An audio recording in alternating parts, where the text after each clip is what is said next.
È stato eseguito ieri l'intervento di ripristino del tubo fognario di via Inghilterra a Favara che ostruiva il passaggio dei liquami, provocando disagi ai cittadini residenti. A lamentarlo era stato venerdì scorso il signor Michele Amella, che si era rivolto alla nostra rubrica La voce del cittadino. Diverse volte l'anziano aveva segnalato a chi di competenza la situazione di disagio che si trovava ad affrontare. In pratica l'ostruzione del tubo fognario principale dovuto allo schiacciamento del manto stradale faceva sì che i liquami si accumulassero generando un odore sgradevole e malsano. Ieri, domenica, l'intervento da parte di Girgenti Acque. La società ci aveva informato delle tante emergenze scoppiate in altri punti della città che avevano di fatto impedito la soluzione immediata della problematica denunciata dal signor Amella.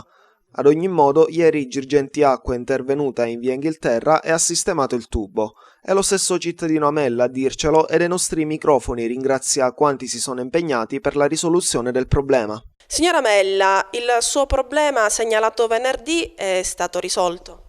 Ringrazio a tutti, specialmente a voi che siete stati celeri, e poi ringrazio pure anche il signor Attardo e i Girgenti Acque, perché è una cosa proprio delicata quella mia di Favara, perché ci potrebbero essere altre conseguenze. Comunque, quello che interessa è che è stata risolta la cosa.